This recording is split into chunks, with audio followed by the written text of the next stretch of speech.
Mes sœurs bien-aimées, chères filles du Père, chères filles de Dieu, il est grand le mystère de l'Avent. Il est vraiment grand et voilà ce que saint Paul nous en dit. Ça correspond exactement, ce mystère, à ce que nous avons entendu en deuxième lecture. Lettre de saint Paul aux Romains, je cite, « L'heure est venue. Le salut est plus près de nous maintenant. C'est le moment. Le jour est tout proche. Conduisons-nous comme on le fait en plein jour. Et surtout, retenez la fin. Mais revêtez-vous du Seigneur Jésus-Christ. » Revêtez-vous du Seigneur Jésus-Christ. C'est quoi le mystère de l'Avent? Dans l'Évangile, Matthieu nous dit que l'Avent est tout simplement la venue. Il va le dire 5 fois. Les voici, les 5 fois. Ainsi en sera-t-il de la venue du Fils de l'homme. Telle sera aussi la venue du Fils de l'homme, 2e fois. Et après, votre Seigneur vient. 4e, si le maître de la maison avait su à quelle heure de la nuit le voleur viendrait. Et pour finir, c'est alors où vous n'y penserez pas que le Fils de l'homme viendra. Mais il se trouve que le mot grec qui a été traduit par venue ou avènement, c'est parousia. Parousia signifie d'abord présence. La présence dont parle l'Apocalypse au chapitre 22e est présent celui qui est l'alpha et l'oméga, le premier et le dernier, le principe et la fin. Il s'agit de la présence qui vient tout renouveler. Il y a un basculement depuis cette présence dans l'univers, depuis la manifestation de cette présence de celui qui est là, qui vient, qui est, qui sera et qui viendra. Le monde a été divisé en 2, comme vous le savez. On dit désormais avant Jésus-Christ et après Jésus-Christ. Et cette présence apporte un changement radical, le changement dont parle saint Paul en disant « Ce n'est plus moi qui vis. Désormais, c'est le Christ qui vit en moi parce qu'il est présent en moi.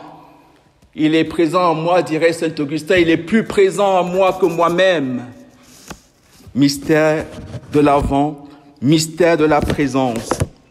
Cette présence est bien ce que l'Épître aux Hébreux, vous voyez, le paradigme de cette présence, ce que dit le début de l'Épître aux Hébreux. Après avoir, en maintes reprises, sous maintes formes, parlé jadis à nos pères par les prophètes, en ces temps qui sont les derniers, en ce moment dont parle saint Paul aux Romains, il nous a parlé par le Christ. Alors, on constate dans cet évangile de Matthieu qu'il y a un avant, c'est l'époque de Noé. Il y a un après qui commence avec la présence de Jésus. On peut donc conclure que l'avant est un pèlerinage. Et c'est vrai parce que selon les 4 évangiles, le mystère de l'avant est un pèlerinage. Chez Matthieu, c'est ce que nous lisons, nous y reviendrons. Il s'agit de passer de l'époque de Noé à la présence de Jésus-Christ. Dans l'évangile de Marc, Jésus lui-même accomplit ce pèlerinage.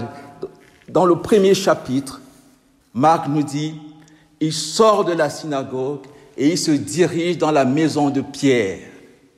Tu es Pierre, sur cette pierre je bâtirai mon église. Pèlerinage qu'effectue Jésus de la synagogue à la maison de Pierre, avant Jésus-Christ, après Jésus-Christ.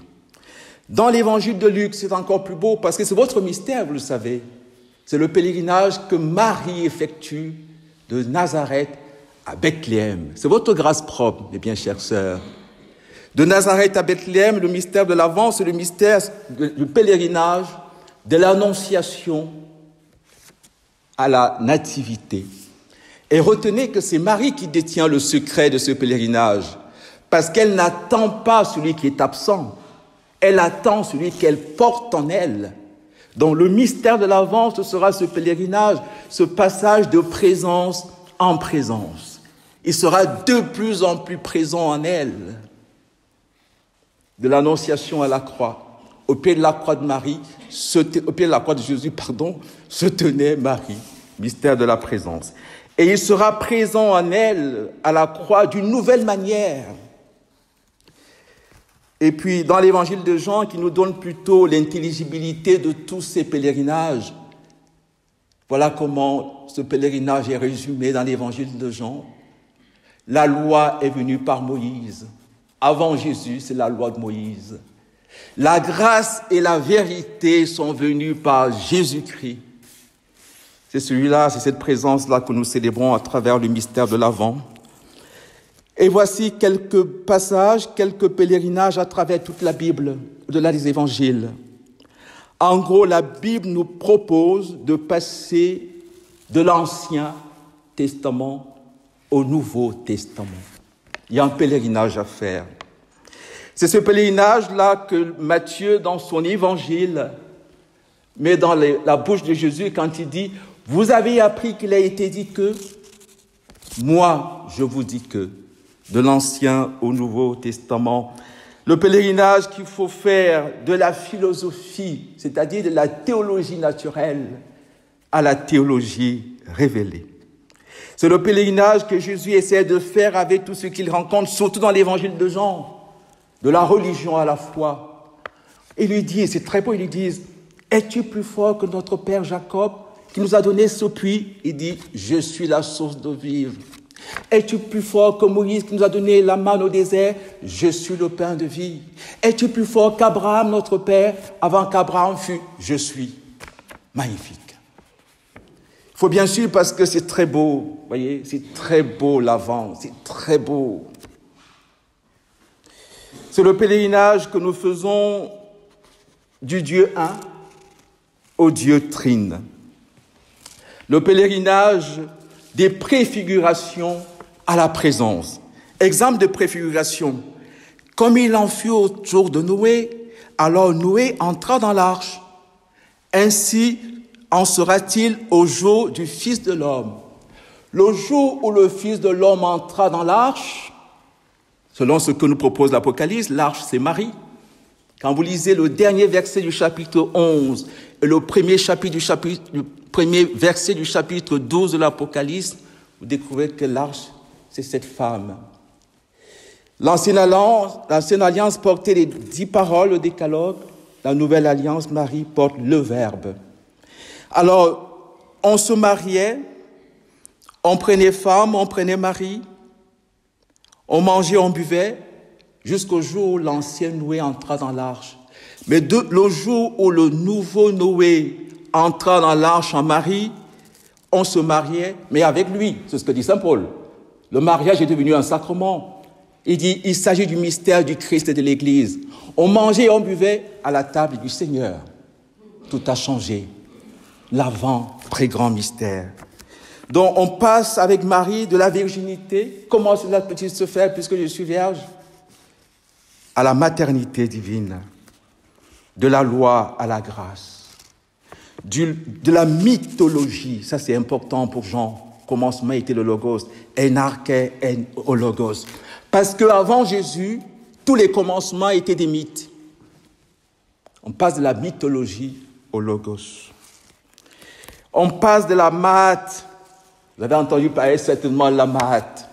Parce que le premier peuple à qui Dieu s'adresse, c'est le peuple africain, vous le savez. C'est ce que dit la science. L'Afrique est la mère de l'humanité. L'Afrique est la fille aînée de l'humanité. Dieu s'est adressé en eux à travers une loi qu'on appelle la mythologie africaine et égyptienne qui s'appelle la Maat. La Maat, c'est la vérité, la justice et la solidarité. Quand Jésus vient, il dit « Je suis la vérité ». Il dit « Je suis votre justice car je suis le chemin qui mène vers l'homme et vers Dieu ». Il dit « Je suis la solidarité car en moi, l'homme et Dieu sont un, l'Emmanuel ». Vous ne pouvez pas avoir de solidarité plus grande que ça. La solidarité chez les Africains, c'est l'Ubuntu. L'Ubuntu, c'est « je suis parce que nous sommes ». C'est bien ce que dit Jésus. Je suis avec vous. Continuons notre pèlerinage. Qui est Noé finalement? Revenons à l'Évangile pour vivre le pèlerinage que Matthieu nous propose. Quand on ouvre la Bible, la 4e prière eucharistique nous dit que la Bible, c'est le livre des alliances. Tu as multiplié les alliances avec eux. La première alliance, c'est l'alliance adamique. La deuxième alliance, c'est l'alliance avec Noé. C'est de ça qu'il s'agit ici. C'est l'alliance avec les peuples. C'est l'alliance avec les nations. Le noachisme est une religion de l'humanité, par opposition au judaïsme, qui est l'alliance mosaïque, l'alliance abrahamique. Parce que Noé représente l'humanité renouvelée, et aux enfants de Noé, disent les mystiques juifs, Dieu propose 7 lois. La première, c'est la justice. La deuxième, pas de sacrilège. La troisième, pas de polythéisme. La suivante, pas d'inceste, pas d'homicide, pas de vol.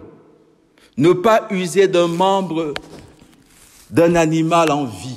Il faut bien suivre.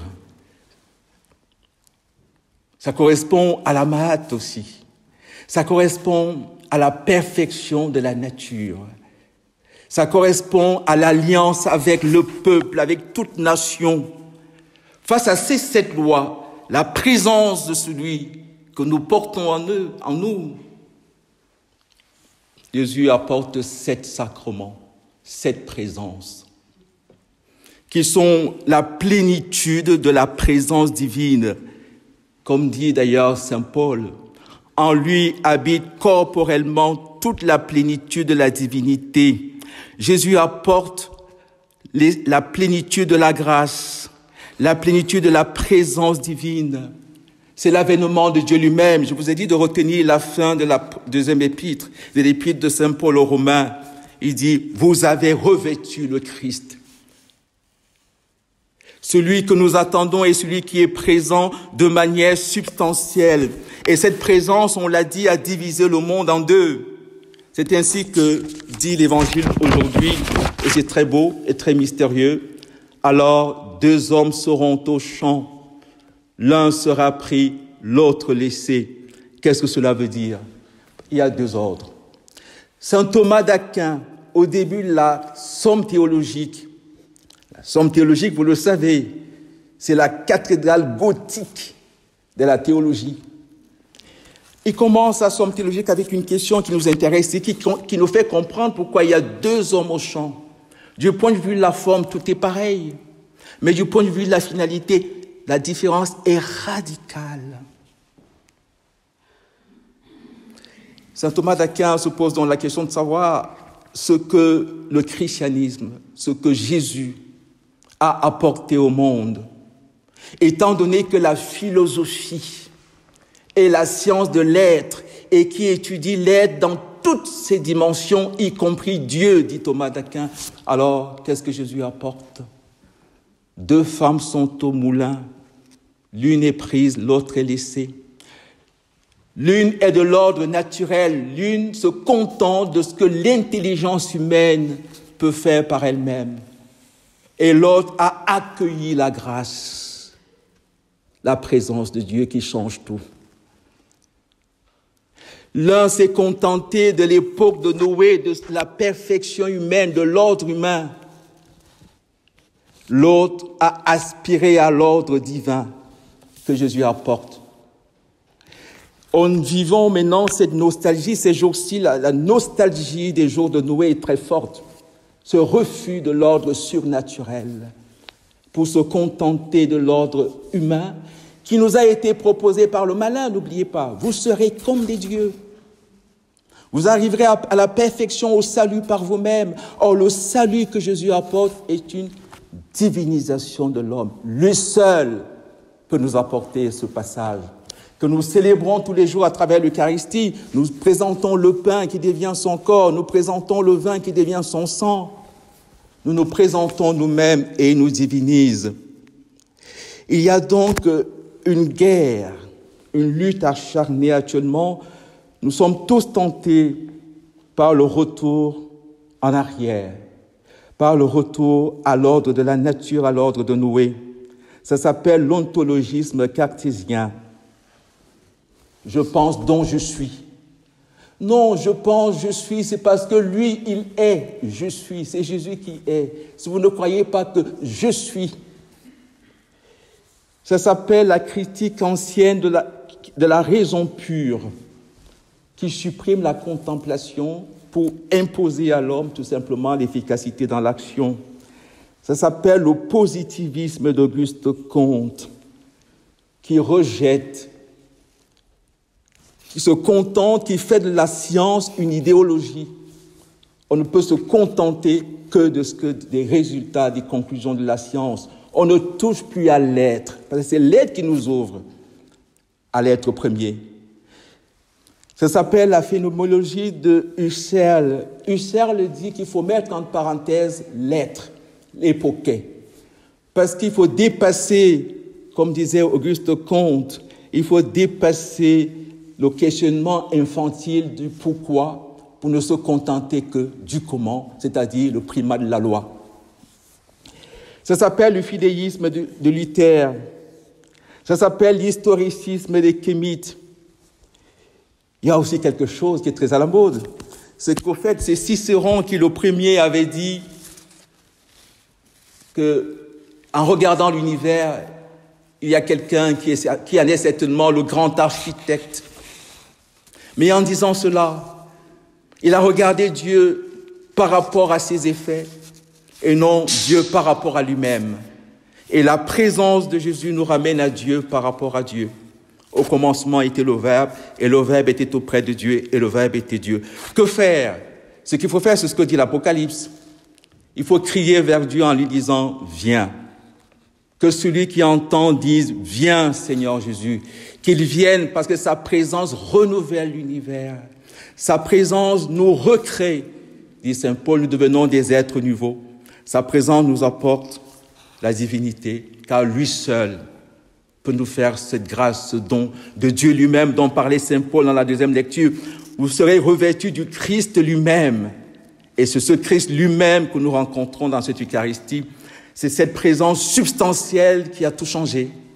Nous passons donc de la loi, de la perfection humaine, de l'ordre humain, à la perfection divine, à la perfection trinitaire. Viens, Seigneur Jésus.